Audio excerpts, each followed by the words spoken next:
Hi, this is Garrett Sutton, and you're listening to the Average Joe Finances Podcast.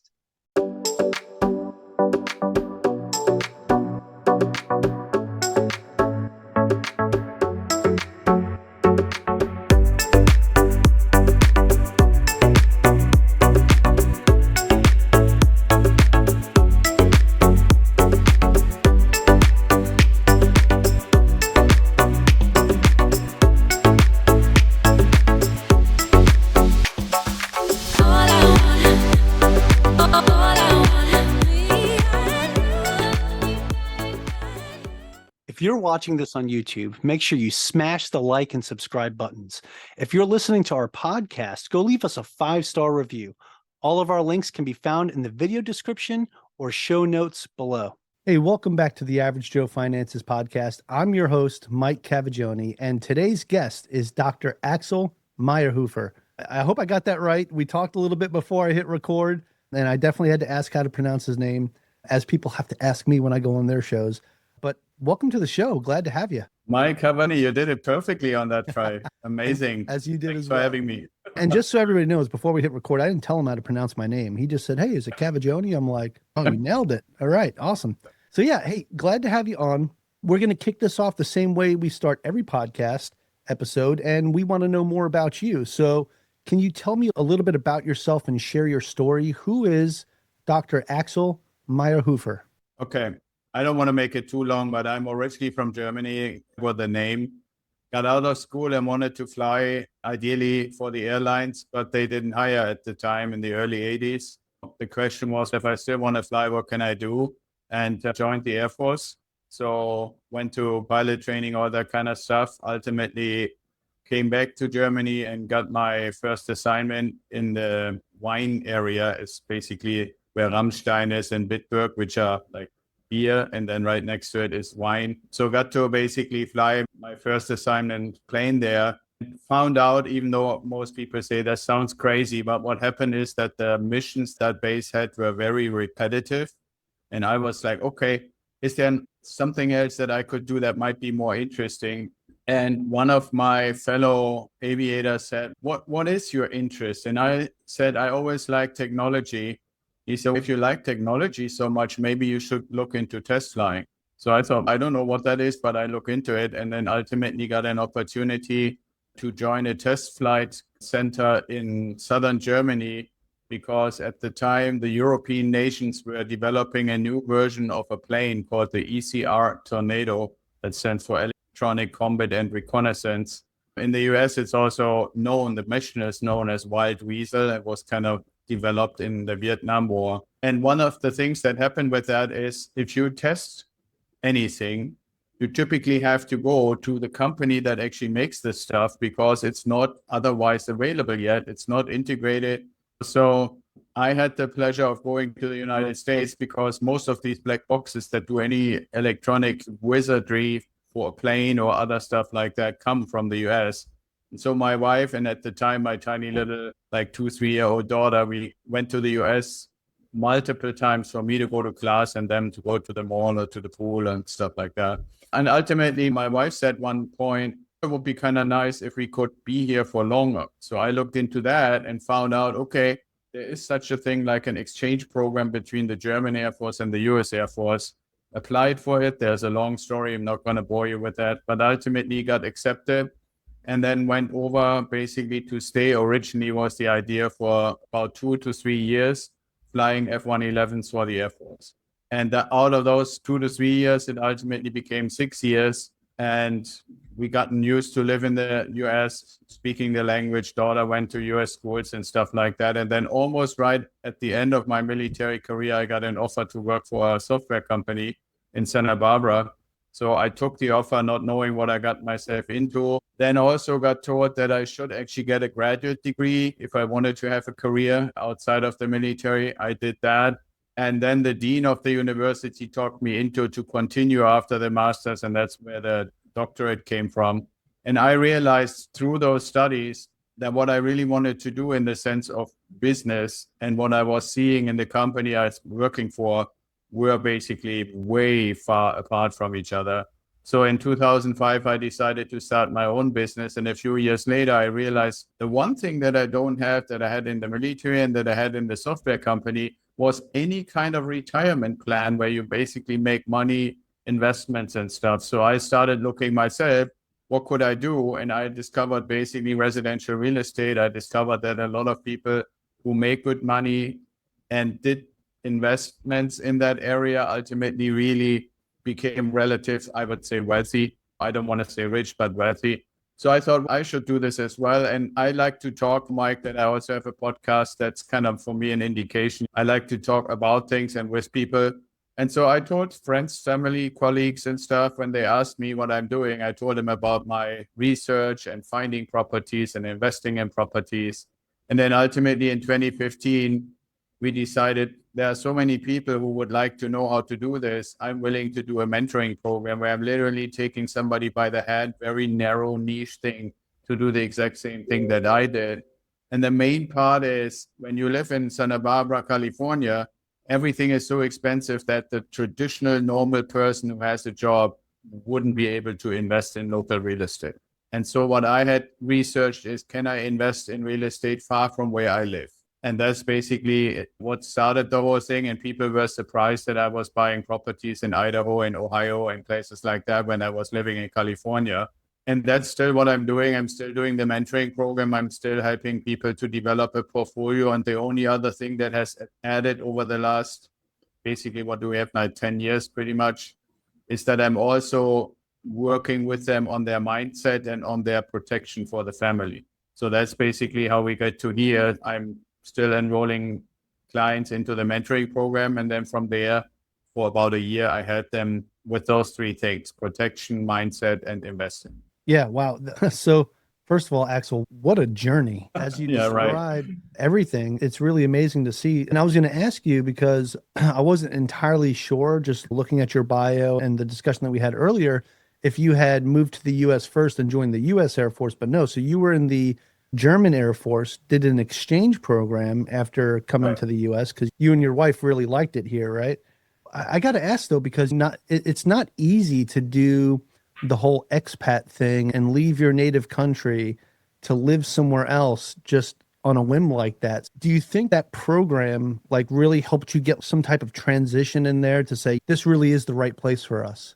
There are two answers to that. The first I would say is, and I really want to give kudos, this is to some extent true for the German Air Force, but way more so for the US military and especially the US Air Force.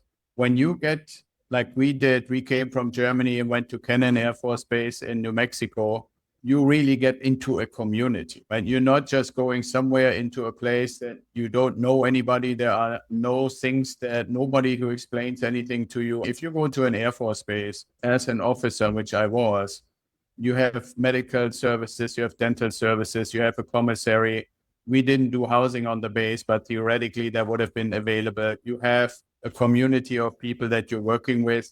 You can ask all the different service components that a base has.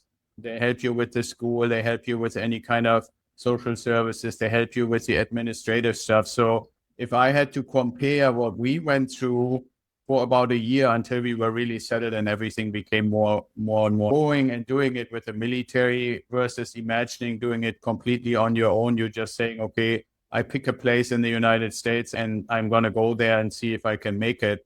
We had it way, way, way easier. I just have to say that. And maybe there was a little bit of the exotic factor, right? My wife was completely blown away because the local bank, SunWest Bank at the time, I don't know if they even exist anymore, made such a big deal out of the fact that I had made the decision based on advice from a friend who was an exchange officer at another base somewhere in North Carolina. When I asked him, what is your advice? What should I do first? He said, to be a person in the United States, you have to have a bank account, a credit card, and a credit score. I said, how the heck do I do that? And he said, I get a credit card, and then the score is going to come and you can ask the bankers to help you. So I'm like, okay, somebody on the base, what's the bank? Where do I go? They say, SunWest Bank. Go in there and they help you. And they did. Great job. They got me a CD and all kinds of stuff. And so we started building a credit score. But what was funny is, so I go in there, I tell them all they want, and they say, can you come back in 3 days? I'm okay. My wife and I come back decked out with our passports and everything. We go in the bank.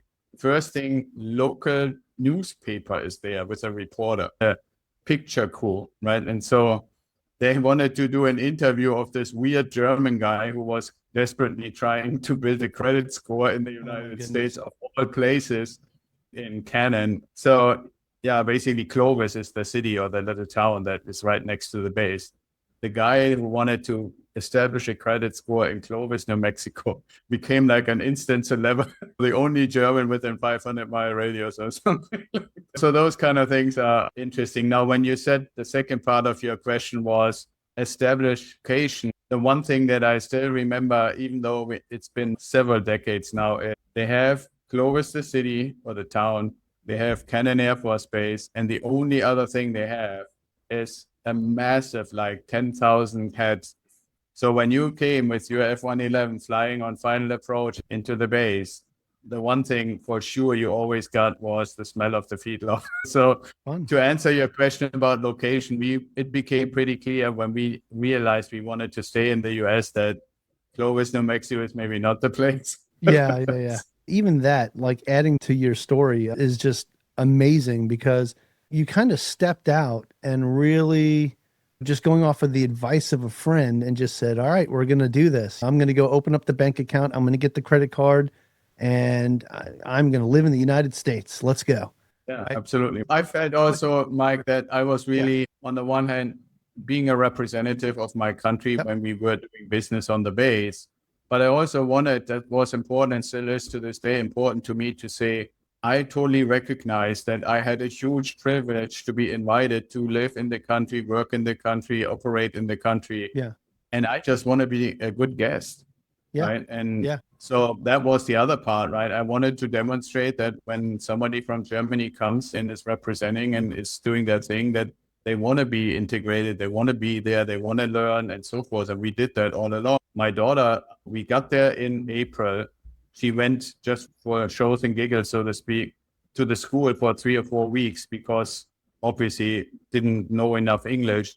Then befriended a little girl, same age, next to our house all summer long. And then there's this picture still burned into my memory. These two little girls with their backpacks, hand in hand, walking to the local school. And language was no issue anymore, right? I mean, those That's kind of awesome. things. It was emotional, but it was also going to show, okay, our daughter is not going to go into any kind of special thing. We live in this neighborhood. We rent a house in this neighborhood. We go where the local kids go. That's amazing. That's amazing. And that also goes into what you talked about earlier in your intro with community, right? You coming here with the Air Force and integrating with the US Air Force, you got accepted into that community, right? And you became part of that community. And it was the same thing when you moved out and started your own life here and you found that community and your daughter found her person, which is Right. awesome, which I think for any child, like going to a new place, because I know I've had to go through this throughout my time in the Navy and moving around and my children having to deal with that. It's very important that they find good connections, right? It's important for their development and it's important just for their future growth. And you discovered a community that took you in and you ran with it. But as you went further in, right, you wind up getting out, you got a corporate job, you went to school, got your graduate degree, and you went further and got your doctorate. So let's get to the point. When did you decide to get into real estate, right? You touched on it a little bit, right? You were living the corporate life and you wound up in Santa Barbara, which, like you said, is a very expensive area. So how did you discover real estate investing while working a corporate job and living in one of the most expensive areas of the United States? Well, the thing that, like I said, part of the trigger or maybe the strongest trigger was that I got to Santa Barbara at the summer of 2001 and started working for this company, going to school, like you just said. And then in 2005, I started my own consulting business.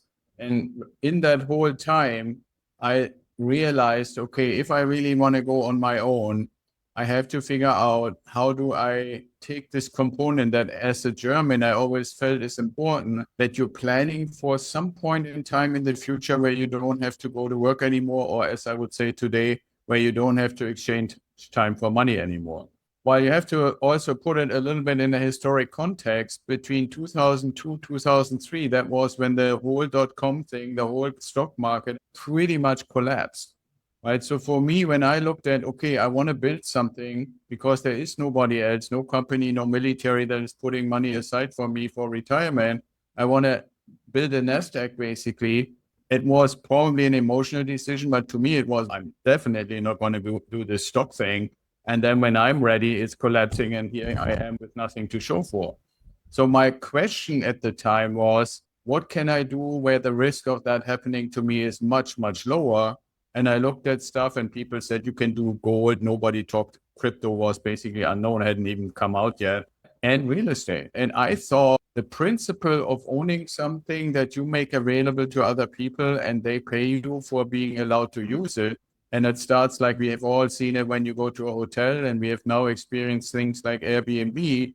But for many, many people, when they get on their own, they transition from dormitories to apartments and hopefully then at some point to houses. And oftentimes as renters or tenants before they have the opportunity to become owners. So all that totally makes sense. It goes into the Maslow's pyramid of needs kind of thinking. So for me, then the next thing was, okay, how do I determine what is a good deal if I wanted to make a real estate investment? And took courses, bought books, all that good stuff. Started sitting and started using spreadsheets, which I was quite familiar with. And I plugged in the numbers and nothing came out as a good deal in the area that I was. So then the next thing was and Zillow, I don't know if Zillow actually existed already. One may have just started. Internet was just to give you a little anecdote, right? In the house that we were living in New Mexico before I retired, one thing that my daughter and I did is we went to the computer we had in the office. We went on Napster, that tells you something, and selected 2 songs and we scheduled them and then basically hit the send button, and totally excited in the morning, we ran back to the office to see what did it download. And we were happy if it made one of the 2. That was the kind of internet speed that we had at the time, right? So to answer your question, long story short, I basically became familiar with one of the things that makes a good deal fundamentally is the performance of the real estate. I had grown up both in Germany and heard in the US and read stuff and so forth. Everybody said location, location, location. And I'm not saying it's not important, but I was probably in one of the nicest, bestest, most beautiful locations for real estate, but you can't afford it as a normal person. So for me, one of my mantras in our program is performance, performance, performance. That's what we really want to look at as an investor, right? And so that's basically how I started. And you have to keep in mind, when I started this in about 2005, 6, it was purely for myself and my family. I had never had an interest or imagination that would become a business. Absolutely. And you point out a key thing too, Axel, and I want to hone in on this. You went through the .com bubble bursting, right? The whole Y2K thing, and saw what that did to the market, right? And that's what made you start thinking about real estate. But when you got into real estate, you said it was around 2005, 2006 timeframe, right? Yeah. And then I bought my first property in 2007, and it makes me think about what happened the very next year after that, the 2008, 2009 crash. And I wanted to ask you, because at that point now you'd been in real estate maybe 3 years, right? And then the 2008 financial crisis happened. How did that affect you and your real estate, and then your thoughts about real estate investing? 2 things happened basically. And the one maybe almost a little more important than the other. I wanted to understand what was happening. And at the time, I only had one property. So it wasn't really that I was massively affected. And that one property was not at all affected by the crash. Okay. But I wanted to understand, to the extent that was possible for somebody who didn't have banking experience or in that kind of stuff, I wanted to understand what was actually going on. And what I realized is it had very little to do fundamentally with people investing in real estate to make living space available to tenants. It had, I would say 90% of it had to do with the fact that people received mortgages that they should have never, ever received. And those mortgages were for the most part given for people who wanted to own a house, not as an investment loan. So that for me was a very important distinction. And I knew at the time already, even though I only had one property, that the diligence that I had to go through as a person to get this investment property, in my opinion, was way more in depth than if I had just said, I want to buy a second home for myself. I mean, they were literally throwing money at you at the time before the market crash. If you just said, okay, I want to move to another location, I want to buy a house, and you didn't even have to have down payment or any of that stuff. But for investors, you always have. The other thing that is also a little bit of a maybe lucky circumstance was that a lot of people got hurt through this whole crash who had been homeowners, then either got into bankruptcy or they basically got foreclosed or whatever. But one thing that it didn't remove was that they needed to live somewhere. A little later, not quite right at the middle of the crash, but a little bit at the end of the crash, like 2010 timeframe, we had this property that we were living in slightly north of Santa Barbara, and my wife and I decided we wanted to move to Santa Fe, New Mexico, because my consulting clients were all on the East Coast. And if you have to fly across the whole country all the time, it kind of gets old. Every week I basically flew. So we said, we don't want to go all the way halfway, but like a little closer to the East Coast. And the question became, okay, so if we take our house, do we sell it or what do we do with it? Now, I had done all this research on investing in real estate. And I'm like, even in the area where we are, all we really need to accomplish with this house, because it has great appreciation, it's not really investing for cash flow. If we want to maintain the appreciation, let's look if anybody would rent it for the amount of money that we need to get to break even. Guess what? All these people who were a mile away as owners previously, but went through foreclosure or whatever the other stuff was, or like the banks basically foreclosed on them, or what was the other thing? Not Chapter 7, but not short selling. That's what I did with my property. I had to short sell. There was something where you would declare basically financial bankruptcy that had a name to it. I don't remember. Anyway, there were tons and tons of people in this village that we were living north of Santa Barbara who used to own their place. Collapse happened, mortgage collapse, house was gone, but they still needed to live somewhere. And most of them had a pretty good job. They became our tenants. Right, so we moved to Santa Fe and we put these people who used to live across the street in another house, their own house, and became our tenants. So that was the one thing to realize, okay, investors are treated different, have always been treated differently than owner occupants. And the other thing was for me, through that whole process, since I really researched it and ran the numbers and studied it and read all the news, it became clear to me that I think I understand residential real estate pretty well. And the reason I mention this is because people later when we started into the mentoring program, people said, oh, I like to invest in real estate. Can you show me multifamily? Can you show me storage units? Can you show me trailer parks? Whatever. And I always insisted, it may be niche, but I really only want to help other people and show other people stuff that I really understand. And to me, all this stuff, all these different iterations, all these crises and stuff became residential real estate. And that's still what I do today. Yeah.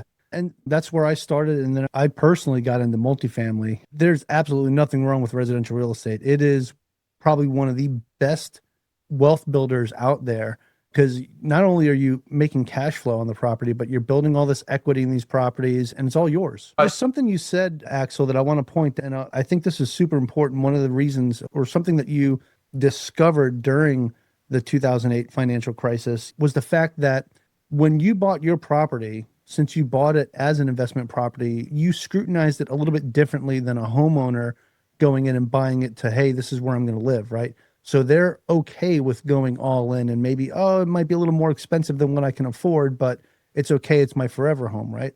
Where you're going in and saying, okay, how much can I rent this out for? And do those numbers make sense for what my expenses are going to be on this property? So I think that is a huge difference. So that just the way that you looked at it versus a regular homeowner going in, I think was huge. So I want to point that out, because due diligence is super important. No matter what you're investing in, you want to do the research. You want to make sure the numbers work before you start throwing your money at it. So I just want to point that out. No, and you're absolutely right. But the other part that was also important, and to me, it felt super unfair in the beginning. I'm in hindsight I'm not fully grateful, but if there's such a thing like a little bit grateful, they looked at the lender at the time for that first property, looked at, okay, you have a place, you have a mortgage, you have a certain income. Now you want to buy another place as an investment property. So they looked, even at that time, can you actually afford both payments? Right. So your income to debt ratio was one of the things that they looked at. And for my first investment property, they didn't let me get away with zero down. They asked me to pay 20% down and show that I can actually afford the mortgage if the tenant doesn't pay. Right. So that part of due diligence, which crazy enough they didn't do. If I would have just said, okay, I want to live in 2 houses, I would have gotten the money zero down and no questions asked. So in that sense, I'm grateful that they were stricter for an investor than for somebody who just said, okay, I work at McDonald's and I want a 3-bedroom, 2-bath house. Can I make that happen? This whole story is fogging the mirror or whatever. And I don't say that in a disrespecting way to people, but the industry had basically completely gotten out of whack in this owner-occupant market, but it didn't throw everything away when you wanted to be an investor in real estate. And it never did, and it hasn't to this day, and I don't think it will. Yeah, no, that's fair. Axel, I want to rewind back a little bit to what we were talking about earlier with where you lived in Santa Barbara when you first started looking at real estate in your own backyard, where the numbers were not making sense because the properties were just too expensive. Did you start investing out of state? And if so, what areas did you look at that time to say, hey, I think the numbers here will work? Yeah, well, allow me to just, for the audience, give a little bit, why did I think the numbers wouldn't work? I have now, and I keep saying this oftentimes, I look at investing when you go to the highest level, right? Like if you go to aviation, 30, 40,000 foot level, is to ask yourself, in any deal, who is, in a sense, a winner in the deal or a loser in it? So if I take, let's say, my area here, San Diego, very modest house, not close to the city, like 10, 15 miles out of the city, you're looking 3-bedroom, 2 baths, 1,200 square feet, something 1,500. You're looking at $750,000. So what does that mean? To make that a good deal, you would have to get somewhere around $6,800 to $7,000 rent. Now, even though the area is pretty affluent, nobody's going to pay that. What you might be able to get is somewhere in the area of $3,500 to $4,000.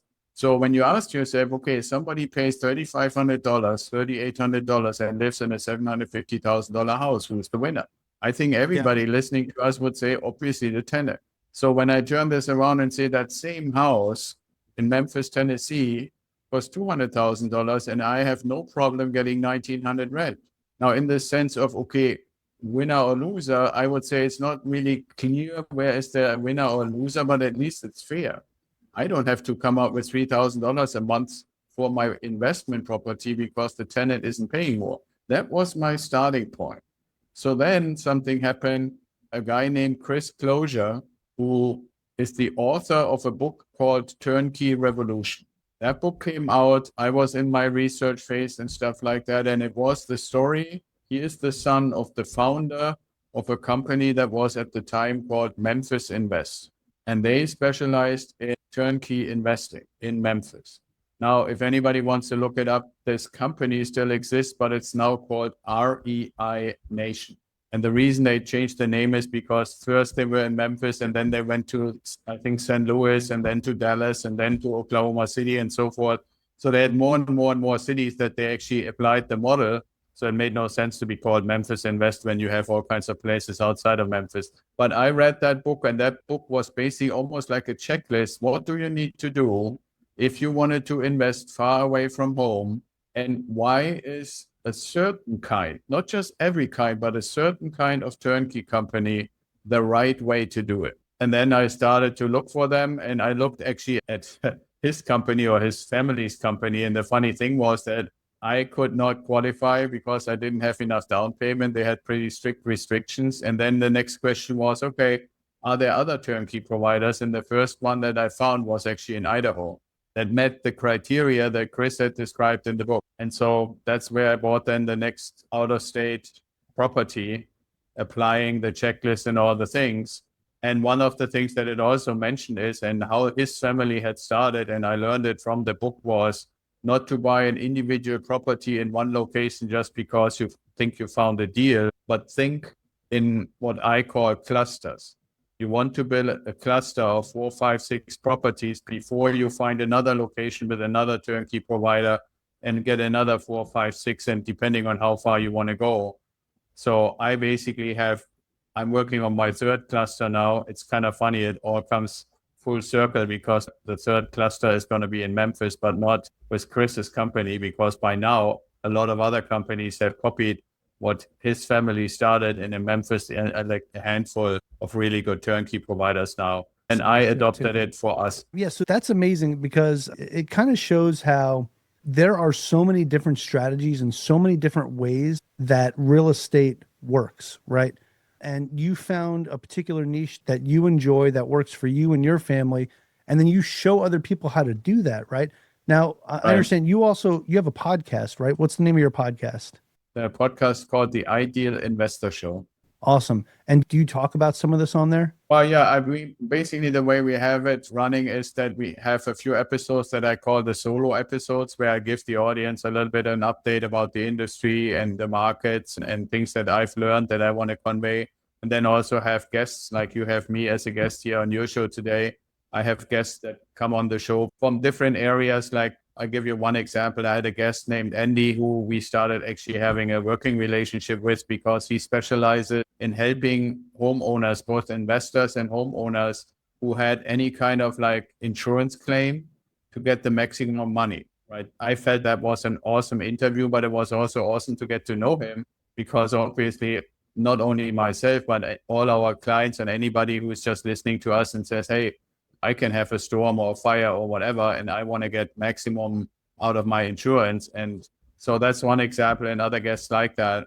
Yeah, so that's basically what we do to keep educating the audience. And I have to say, very gratefully, we have a lot of clients who either heard me talking to a guest, or you allow me to be on a show, and they hear me on a show and say, hey, I've always wanted to get into real estate investing, but I never knew I can make it work with a few hours a month to actually develop a portfolio out of state. Yeah, 100%. The fact that you could bring people on, experts in their field, and talk about their different strategies and share that with people. That's why I love what I do with this podcast. And it's one of the selfish things I get to do as a podcast host is I get to learn some of these different strategies that I might not know just from the guests that I bring on. And it's just another way to help educate people so they can learn different investment strategies and try to figure it out, which is why this podcast is named Average Joe Finances, because it's for your everyday average Joe or average Jane who's just trying to figure it out. So that's awesome. So Axel, I'd like to transition this now into something I call the final round.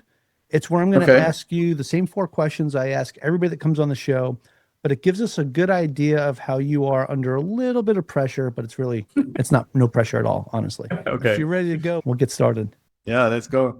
All right, let's do this. So Axel, the first question of the final round for you is, what's the biggest mistake you've ever made when it comes to your finances or business life? I would say I was too chicken. I waited way too long to actually get going. Okay. A little bit of analysis paralysis that catches a lot of us, where it's like you start looking at it and you're like, oh, this looks great. And then you get intimidated. And okay, I appreciate that. This next question, these all kind of tie into each other. And that is, what is something that you've learned that you wish you knew when you first started out? Well, there's so many things. I wish I had known that to be successful, I have to learn how to be the boss of the business. Yeah, that's fair.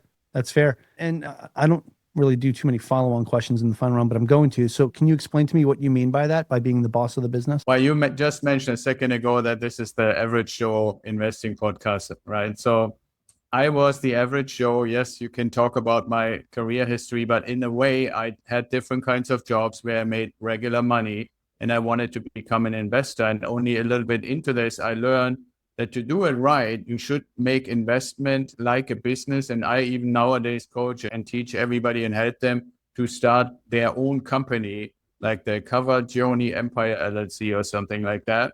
And then it's not just to say, okay, that's nice, and now I own a company. No. The real thing, what I was getting at that second question is, you have to realize, what does a really strong owner with confidence, with energy, with drive, with vision for the future do right is they bring a team together. And guess what? The team, you could call them employees, are your bank, your appraiser, your inspector, your insurance provider, your property manager, your AI tools that you use that used to be people.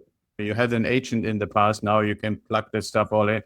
Those are variations and versions of what a traditional business has as employees. And the thing why I'm always hammering on the mindset is when you learn how to be the boss, and somebody in any bank that you asking, do you want the privilege of giving me money and I pay you for the service, and they treat you bad, what would you do if you were the boss in your normal, regular, average Joe job? And you're the boss and somebody on your team is basically harassing you when you are willing to pay them for a service. Time to let them go. Time to let them go. And that's a very mild and elegant and beautiful way to saying it. Like other people use other language. That's exactly right. And it's in your mind. It's your mindset that you need to adopt to say, okay, I'm the king or the queen of my empire. And it's a privilege for anyone out there to be allowed to work for me. And those that do a good job, they become members of a stronger and stronger and stronger team, which ultimately means all these different employees, even though it's a little bit of a mental stretch to call them that, they make your investment, all the aspects of it successful. Yeah. So when you learn that, when it's not just a matter of can you sit down, fill out a spreadsheet and then monitor it, yeah, that's important. I don't want to belittle that. But how you run your business.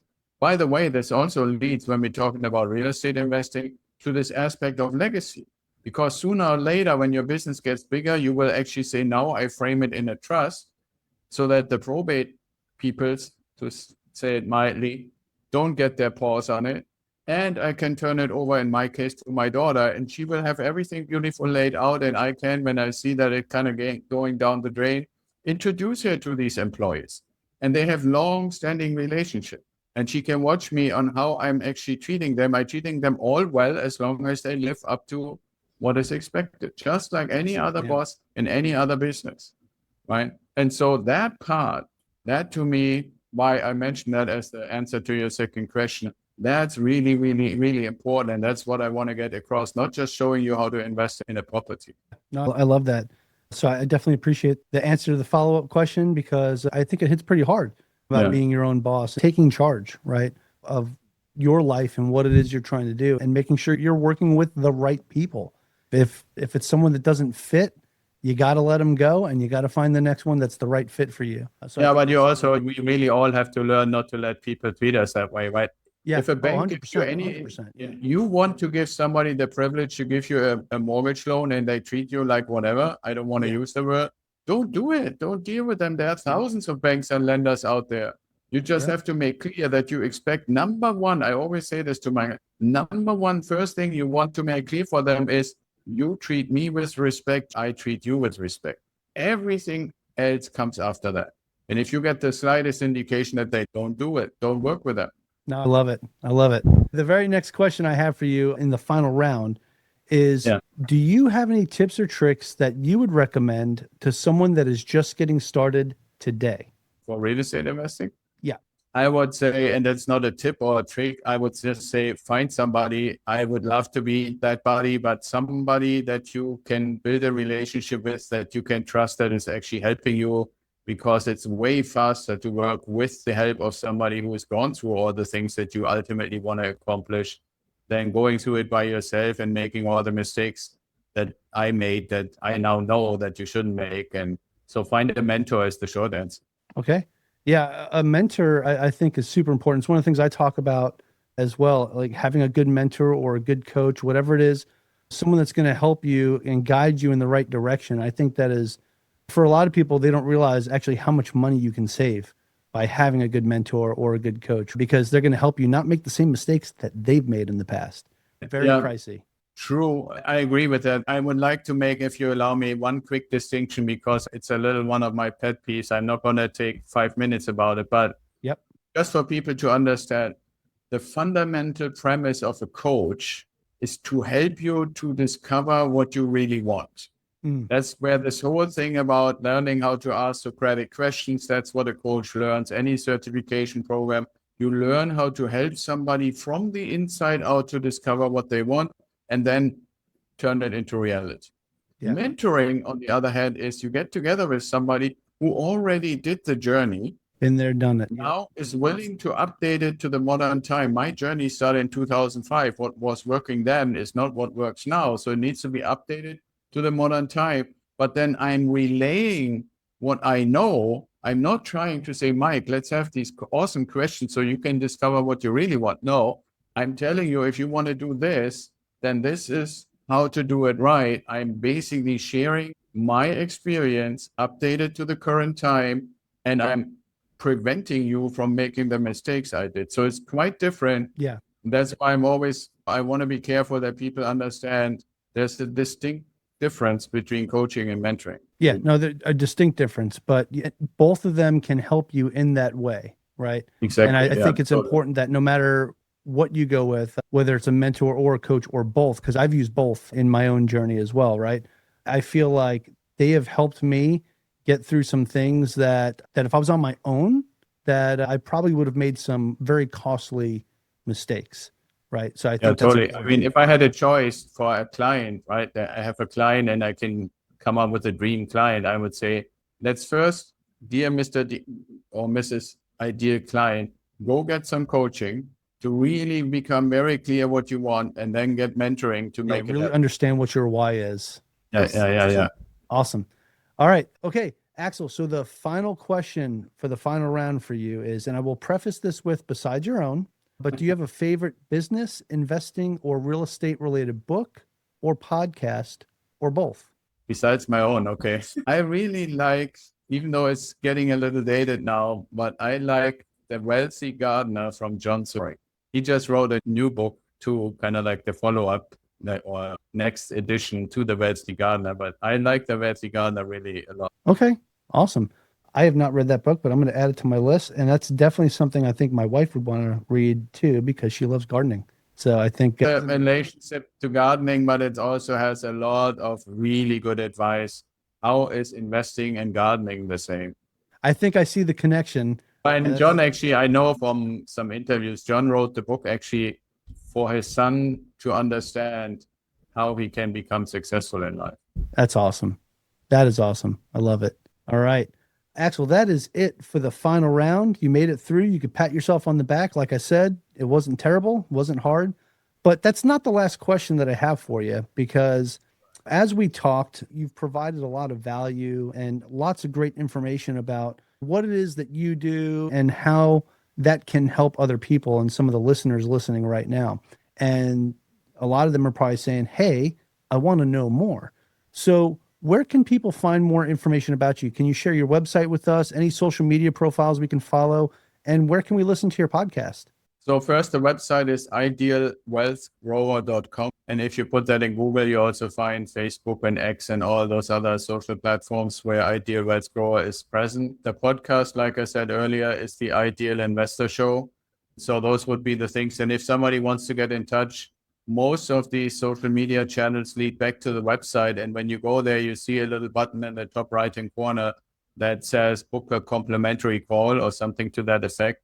I always feel it's good to come together, have a conversation for your specific situation, find out if we vibe together, if we are on the same sheet of music, if the thing you want to accomplish is something that I can help you with, and then decide, okay, do you want to join the tribe or not? Awesome. Awesome. I love it. I'm going to make it easy for all the listeners. You guys know the drill. The links will be in the show notes. Just don't try to click it or copy and paste it. If you're driving right now, wait till you're in a safe place. Okay. And actually, to close things out, do you have any final thoughts for our listeners today? Well, the one thing I want to leave any audience always with is you can, and just keep telling yourself, you can do almost anything that you really put your mind to. Don't listen to all the stuff out there, to all the naysayers and the people who want to claim that you need to be rich to do this or that. Before that, you can. The Average Joe is perfect name for that, Mike, to say any average Joe, just like me when I started, can do whatever you want if you put your mind to it. So just do it. Find out what it is and then really apply yourself. Yeah. Yeah. I love that. I love that. You really can do anything. if you really just apply yourself and really, you got to put in the work. You got to put in the work. So I think that's a great way to close this out. Axel, I want to say thank you so much for taking the time out of your day to join us, to share your story, to share your journey. And what an amazing one it was, just to learn about your time in the German Air Force, coming over here, finding your community, finding something else outside of the corporate 9 to 5 and running with it, and just an amazing background. So I really appreciate you taking the time to share that with us today. Thanks for having me, Mike. Yeah, thank you so much. And I also want to thank all of our listeners that tuned in to the end today, that joined me and my special guest on the Average Joe Finances podcast. Go leave us a 5-star review and tell us what you liked about today's episode with Axel.